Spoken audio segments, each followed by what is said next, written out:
So I'm not sure I can get all this in frame, but this is a system I picked up about a week ago, and I just went and took delivery on it.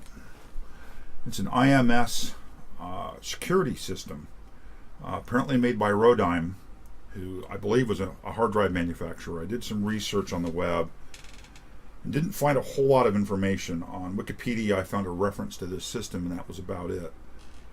So there's a couple of these remote monitors here. You've got one here. On the back is a serial, two serial ports, one for printer and one, I believe, probably to talk to the mainframe down here. And then there's a serial keyboard connector that's using a little RJ45, I believe it is, connector. As you can see, there's two. What are probably 360K floppy drives.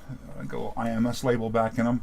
And I know you can't see this back in here, it's pretty dark, but there was a hard drive here at one time, an MFM hard drive. And back inside there's a circuit board with the two connectors for the MFM hard drive. As I understand it, Rodime made hard drives back in the day. I didn't hear any good things that I read about their hard drives. And then of course there's this 8-inch floppy drive sitting over here. There's a single, half-height 8-inch floppy drive. It, of course, can take two half-height drives. So part of what caught my eye on this system was the 8-inch drive. So it kind of starts to set a date for the hardware. I mean, 8-inch floppies were 70s into the early 80s. There are some, what I'm assuming are 360K or even 720K 5 1/4s here. So that does bring it into the 80s in my mind. Kind of the case styling and the beige color is a little more 80s. So I really wasn't sure. So I took a chance on this, hoping it would be late 70s, technology. I can see down inside, the parts you can't see, that it's through-hole construction. The chips I could see are socketed. Anyhow, the price was right. I didn't have to pay shipping since I could do direct pickup. So I took a chance on it, and I think I'm going to go ahead and open it up, and we'll take a peek at what's inside. So I thought we'd start out here looking at one of these little remote monitors. I just assumed it was a remote video monitor for like a CCTV system. And then when I picked it up, I noticed on the back, so I started over there's a computer connection that it's a DB25, I'm assuming it's serial. There's a printer connection, which wouldn't surprise me that it went to a serial printer. There's a serial keyboard connection. There's no video input on this. So this tells me this is probably maybe an ASCII terminal, honestly, like a serial terminal, which is actually kind of a neat find. So I thought we'd pop the screws out and open it up and see what we've got. So apologies, the camera I know was a little close. I just don't have enough room for this kind of work. I'm going to have to start thinking about some better benching, so things are a little better seen. Anyhow, I'm going to collect a couple of screws out of it.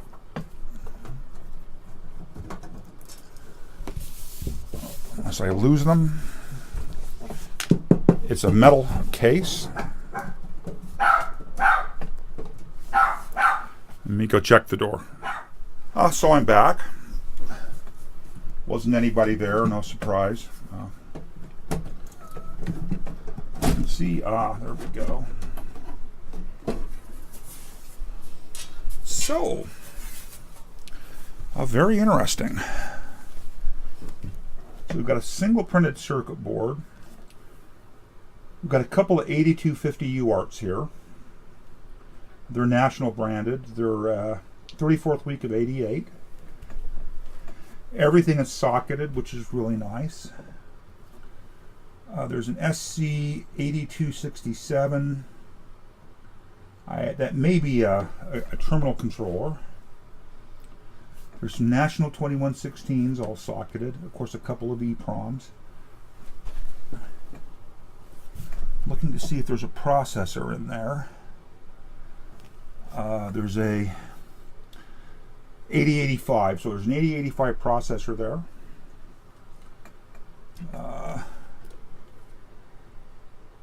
That might actually be SCM Can't really read it, hard to see. SCM2672, that might actually be a CRT controller. I'm guessing one of those is a CRT terminal controller. So it's a nice find. I might actually have a nice little ASCII terminal here. I've actually got two of these. There's a switching power supply underneath. No surprise. But let me rotate this around and see if I can get you a better view of the board. It's pretty dark. I'm not sure that that's any better. Lighting is a problem here as well when I'm not on the bench. But yeah, 8250, well, screwdriver's magnetic, 8250 UARTs. I'm suspecting I'll find some 1488 and 1489. R232 line drivers. There's, of course, that 8085 processor. 2468. There's 8K of RAM there. 4 2K devices. There's a one-time programmable 2716. And that's from the 34th week of 88. So that's back in the time when I was working at National, and I actually worked at the fab in West Jordan, Utah, where we made National EPROMs. So that's a one-time programmable. There's no window in it. I wish the lighting back here was better. It's obviously a monochrome monitor. That's no surprise. It's a, I can never say the name, Matsubushi. I can't say the name. Of course, Japanese monitor. They're pretty much all Japanese. So it was made in the USA. The things I read seem to say that Rodime was Scottish, I think, anyhow in Europe someplace. The copyright's 1983. So even though some of the chips are newer, the design would have been from 81, 82 most likely. And then they manufactured it for some time after. So I'm guessing this is a serial keyboard connector, serial to the main computer, and serial to a serial printer. It's a nice little board. There's video coming off the digital board here over to the monitor, which absolutely indicates that the video is, of course, generated on the board, and of course it is. One of these two chips back here is going to be a terminal controller of some kind. This doesn't have the fuse holder in it. The fuse holders have been removed by somebody and lost. I wouldn't mind putting power on this, however, and seeing what it does. So I found an appropriate fuse holder. It's plugged in. The fuse is in it. I've clicked the power over to on. I'm, of course, making an assumption the fuse is good. I don't see a heater in the CRT. And the intensity control is doing nothing.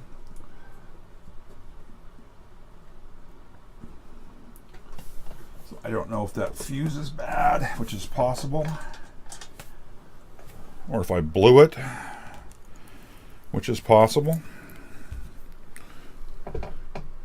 Now the fuse looks absolutely fine. I'm pretty sure the power strip I'm plugged into is live. Or maybe it's not. That's weird.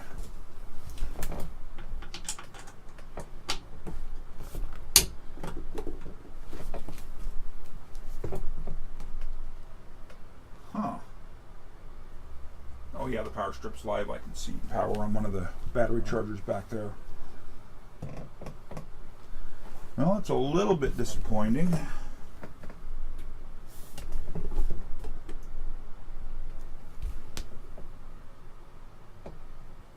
I hear no signs of life.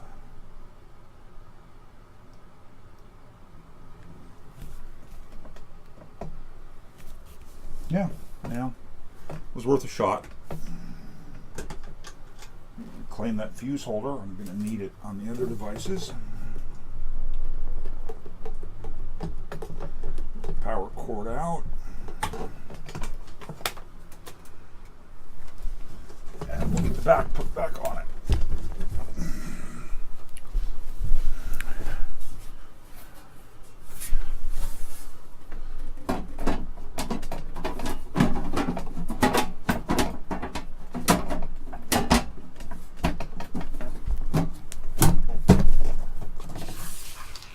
And of course, putting the back on as soon as I can find the screwdriver I use to pull the screws out. And in this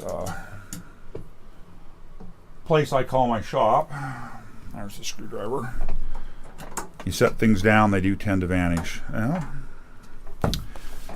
would have been nice to at least seen a cursor or some kind of information on the CRT, but no such luck. I will have to try the second one at some point.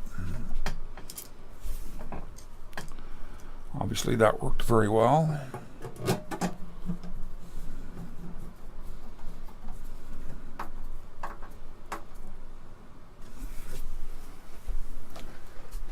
Let me move this out of the way.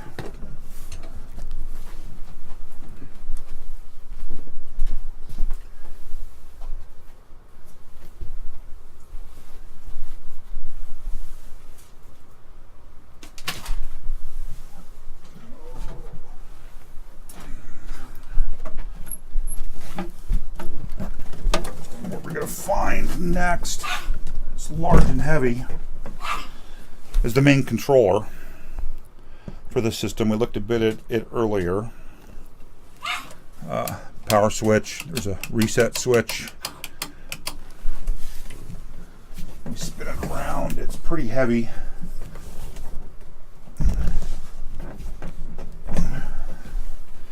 And on the back, if I've got it in frame,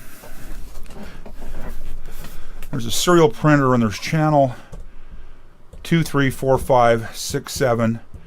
2 channels not included, and I'm assuming those probably reach out to those remote terminals, would be my guess. Though I don't know that. Oh, Rosie, shush in there, Daddy's busy. Oh, she's barked enough, she's going to cough again. So anyhow, we'll start to take a peek inside of this and see what we have. You know, worst case here is I've got some great vintage parts for reclaim. It's got a paper tag inside that we'll take a look at. I don't know, it's just a piece of cardboard actually. I wonder if it was taped in there just to keep the, it may have just been taped in there to keep it from rattling. I'll set that aside. We'll tip it up here and see what we've got. That's probably the cable there for the 8-inch floppy drive would be my guess.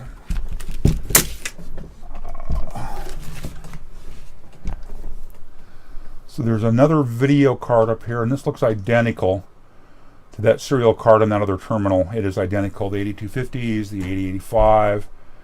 Yeah, it's identical. That's no surprise. We've got this sea of cables in here. Of course, the floppy drives. There's this board here that connected to the MFM floppy drive.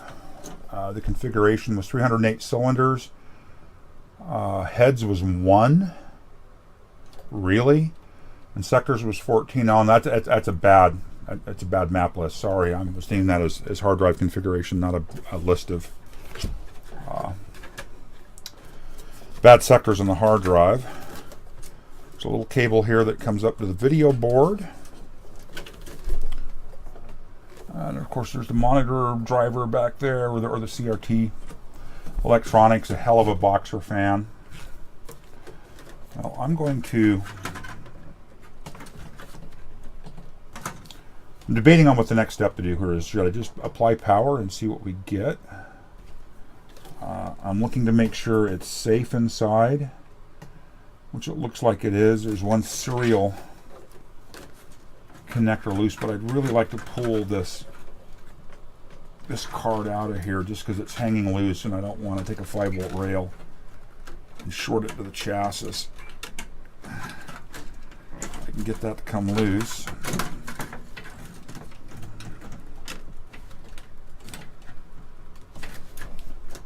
Is there, oh, there's ears on it catching. Okay. this little board here, if I can walk it up out of there. Just part of what I saw when I looked down inside of it. So there's a little board here that took me a second to realize what I was seeing. It's for an MFM hard drive, so it's got the control and data connectors. I've just never seen it done on a board before. It's usually just the cables, and then there's some CMOS logic on here and some TTL logic, and the date codes on these are 82, 83. So that does get it back in the right time frame. Copyright's 82 on the board. Anyhow, the way this board was hanging in there, there was a piece of sheet metal behind it, and it was loose to flop up against it.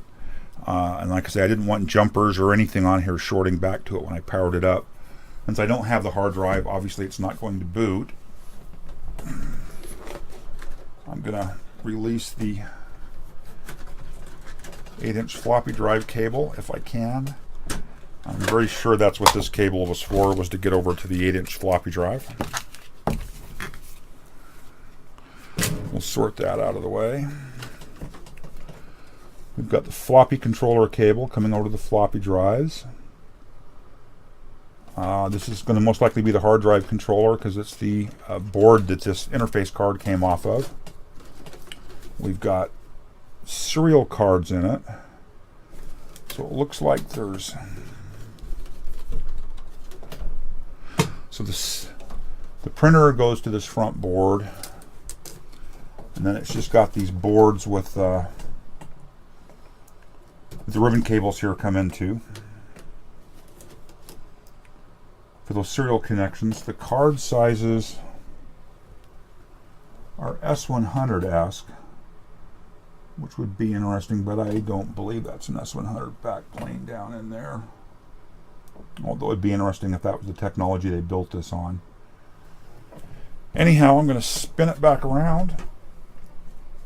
Don't expect it to boot, but I do expect there to be some kind of BIOS in there. Hopefully maybe we'll get lucky and get a BIOS message. Let me get a fuse in it. It's calling for a 3.4 amp. This probably isn't a big enough fuse.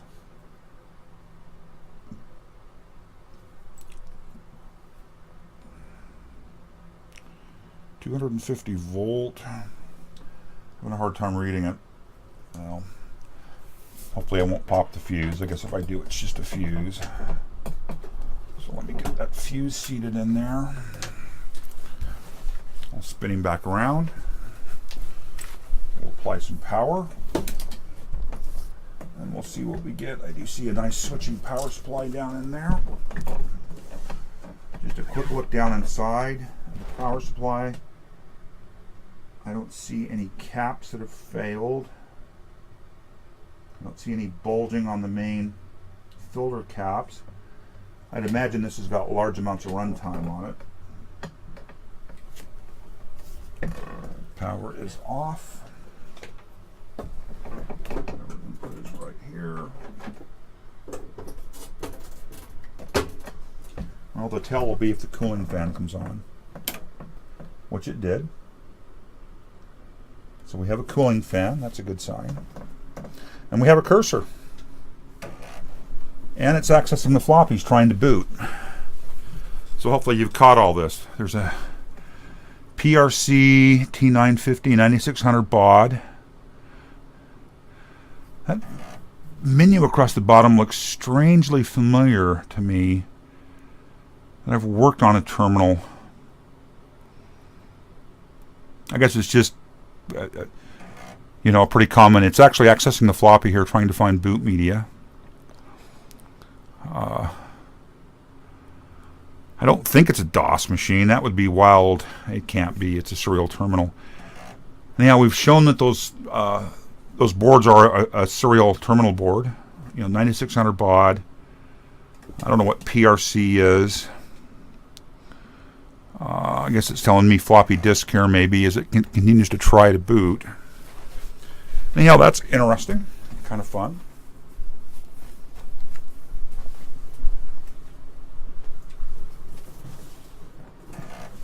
So,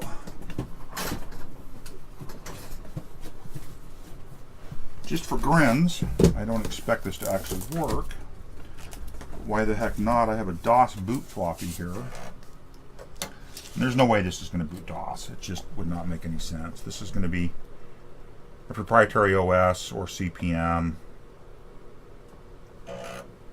or some such stuff. Yeah, it's not happy with the floppy. That's no surprise. No surprise.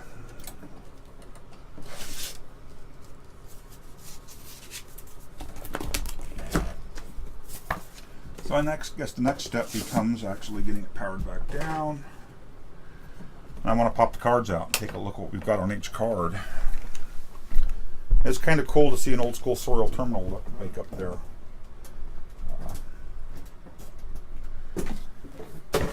So I think to do this, I'm going to sit it down on its face. Although the lighting will be pretty bad. But we'll work each card out. So we've got the terminal board down here. Again, apologies for the horrible lighting. And we'll kind of walk through the cards. There's the floppy. Cable off to the floppies. That's going to be the, I think that was printer up there. Serial printer. There's a serial printer connection here. There is the video connection here, which comes off to the video or the terminal board. So I'm sure that's just ASCII data right there being passed back and forth. Although would it be serial data? We've still got the UARTs on here. It's quite possible this is serial communications back to the system. We've got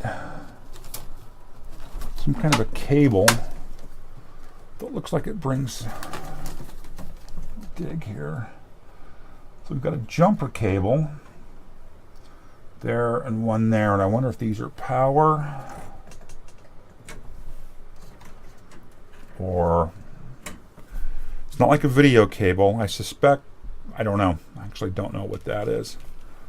And we've got one that comes over here to the video card. Those are pretty obvious how they go on. And we've got a heavier cable here, which may bring power up. What I'm working towards is getting this bottom card out, if I can get it out. And this might be a bit of a challenge. There's no ears or anything on those to pull with.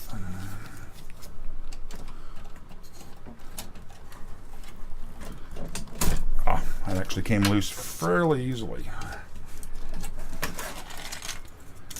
So let's take a look at a card. It's obviously not S100. Well, should I say that? And then I look at the form factor. It's near that size. And it's 50 pin.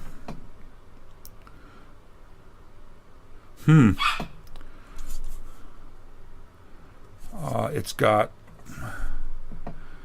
power over here on 1, ground on 50, and that seems right to me for interesting. It's got the offsets. If I got a S100 card laying around here I can use for size comparison.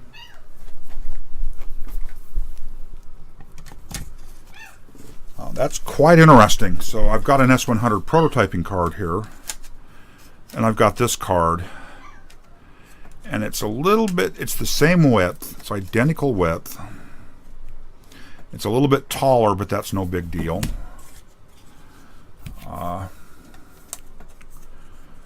This could well have been a CPM machine. I'm more and more leaning towards this S100 architecture CPM machine of some sort. The cards are, of course, all manufactured, as far as I can tell, by IMS. There's a Z80 on here. Actually, a Z8400. Well, it's a Z80A. So, a couple, again, 8250 UARTs. 2 serial connections coming out. Bus drivers. So there's a row of LS244s along here for bus drivers. 16 megahertz crystal on a 4.9. Z80 ran at 1 megahertz. Z80A was 2, if I remember right. And the B, or was it 2 and 4? Anyhow, memory doesn't serve me well here at the moment. Anyhow, that's kind of a nice find. It'd be really interesting if this was an S100 machine with a serial terminal built in. I've been going to resurrect some of my S100 boards and try to get a system running again. This could actually be kind of entertaining. So we've got processor card up front.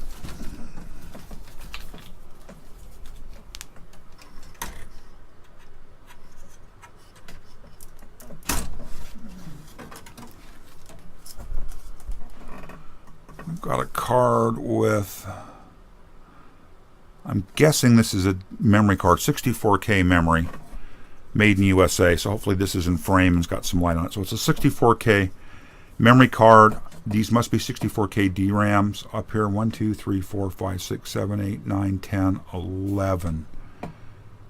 Oh no, so these are RAMs. 1, 2, 3, 4, 5, 6, 7, 8, 9. So it's got parity, it looks like.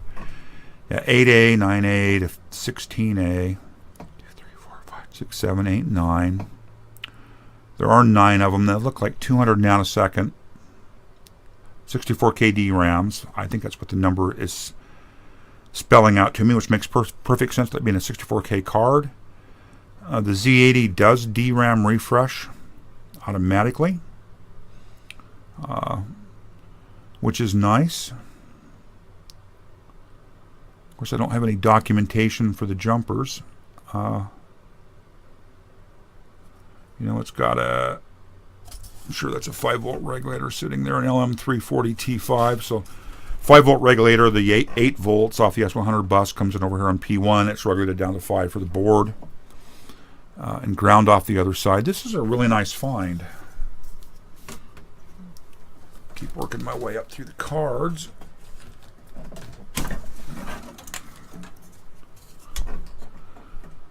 So, floppy disk controller. It's using a 765 and an 8257. Is the 765 a floppy controller?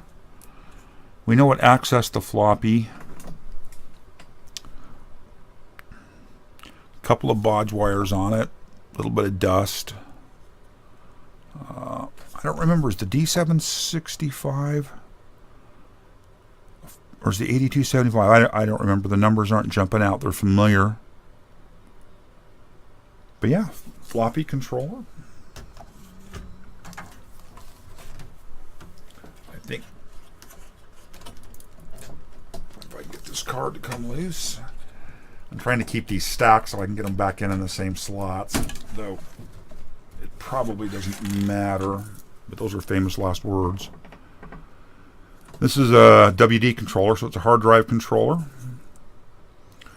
So there's an 8255 on it, which is a PIO, 3-port I/O. I'm not seeing an actual hard drive controller chip of any kind on here. There's a ROM labeled 5-inch Winchester. Little bit of, it's mostly TTL logic.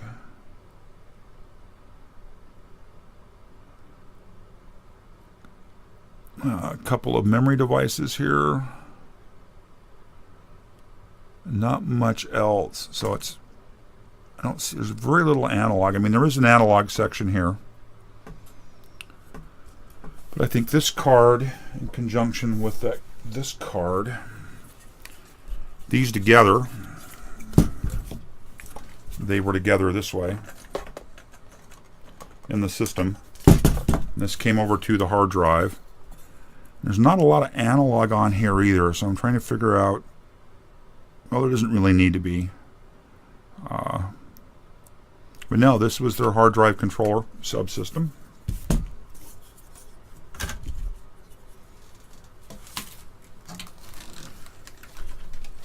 This is, like I keep saying, a nice little find.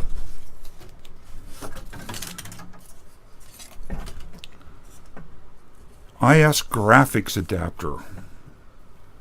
That's interesting, and I'm sure that's where video is being transported on that connector most likely. IS graphics adapter. So was this... There's no memory on it. It wasn't like a bitmap graphics card. Just all, Jelly Bean TTL. No surprise from this era. It's nice that it's all socketed. There's a TI 168 made in Brazil.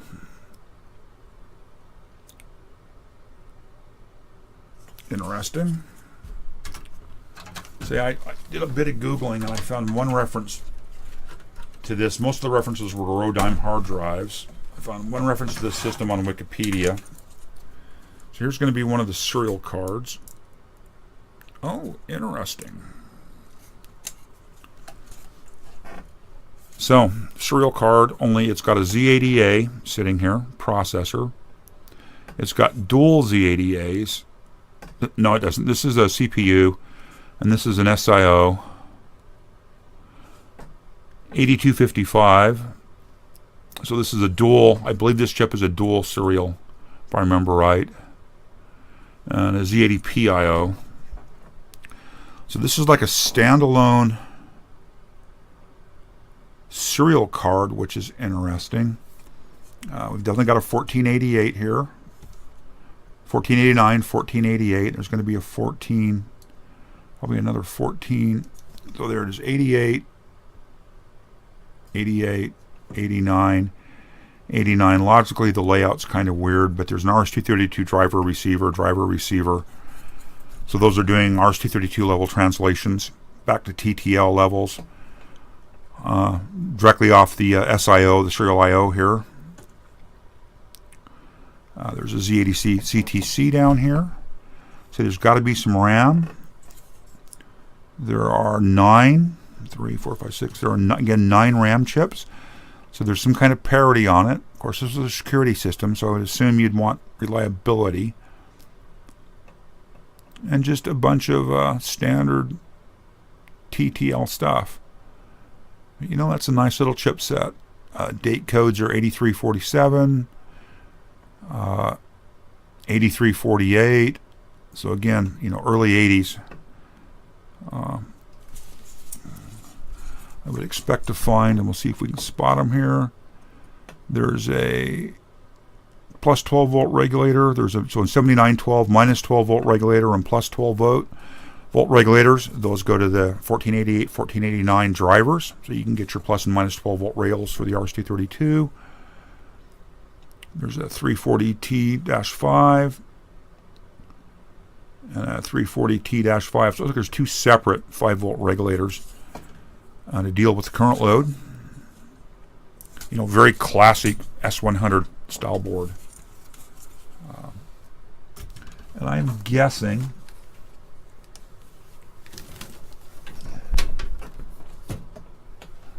that board will be the same thing. It's got the same 2 serial connectors on it. I think these last boards are all just replicants of that serial card, or maybe they're not. That goes off to.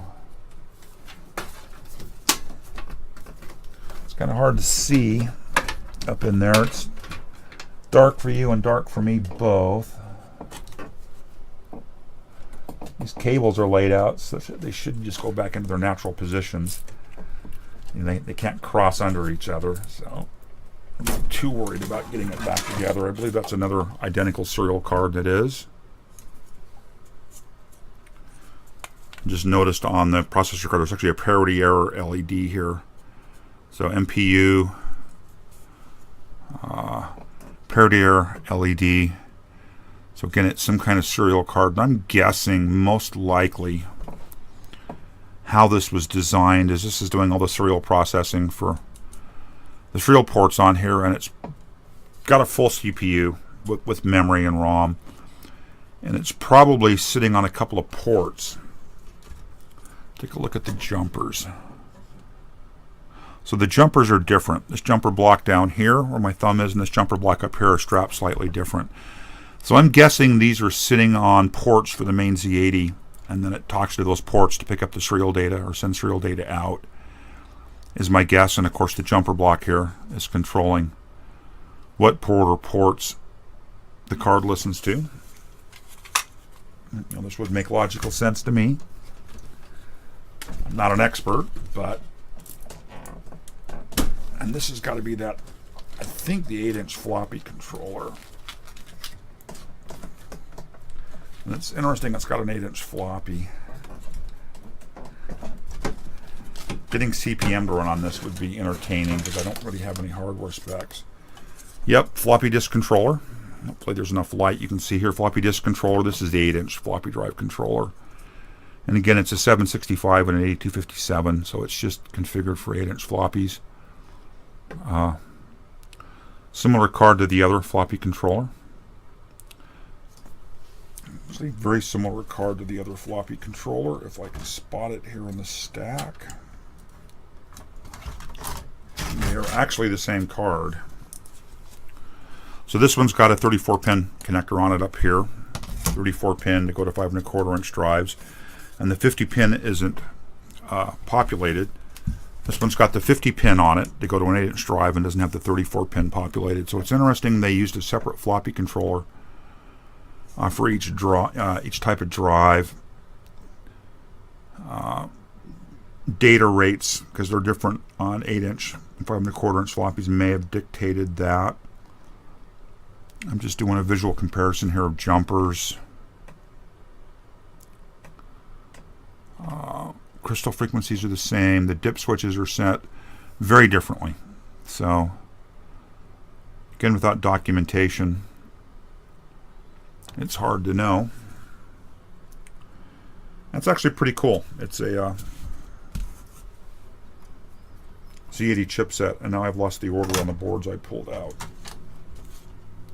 So I want to get these back in the original order. Again, I'm now absolutely convinced it's an S100 bus machine. Looking into the back plane, yeah, that's just standard. I've got light shining through. You can't see it, but it's just an S100 back plane.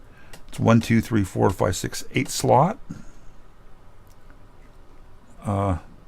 Very typical for the era. I see no odd wiring in the buses on it. It's just they're all nice and parallel.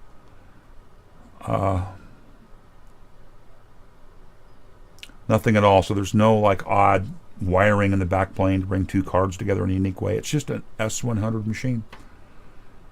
This is the second machine from this era I found that was S100 based. I'm kind of excited. It's got these serial terminal boards. I think these will be fun to play with. Just what I need, a serial terminal. Seeing this one come up and operate was nice. I wonder if this emulates, some standard terminal from the era, like a VT100, or maybe an ADM3, or if it's just proprietary, somebody's idea of how a serial terminal should be managed and controlled. So anyhow, there's a teardown and a bit of conversation about what I found. A nice stack of cards. Several Z80 chipsets. DRAMs. Very typical of the era. I'll just say it again. Through-hole construction. Everything's socketed, which is really nice. If I was to decide to scrap this, I could pull all the logic and hold on to it if I decided to go that far, or maybe attempt to reverse engineer and reuse the cards. But even if this become pull all the chips to get in my inventory, it'd be very nice. There's lots of early 80s TTL logic here, and most of it's LS. I've seen a little bit of just standard TTL, but almost all this is LS logic. A little bit of CMOS sprinkled here and there, because I like having a good stock of old TTL. When I do repair on something, if there's a 7400 from 32nd week of 84, I like to find something as close to that same date code as possible, just to keep it a little more historically accurate. And so having stock like this is always nice. At the same time, completely scrapping this thing out down to bare metal would be a shame. This box right here could actually make a really nice S100 computer. Even if I decided to put my own set of cards in it and not use these cards, I believe this could be converted into a nice little S100 machine.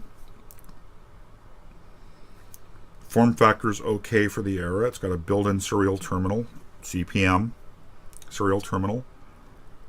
I don't know. I'll give this some thought. Anyhow, thanks for watching. Apologies for the dark video. I hope you enjoyed. Talk soon.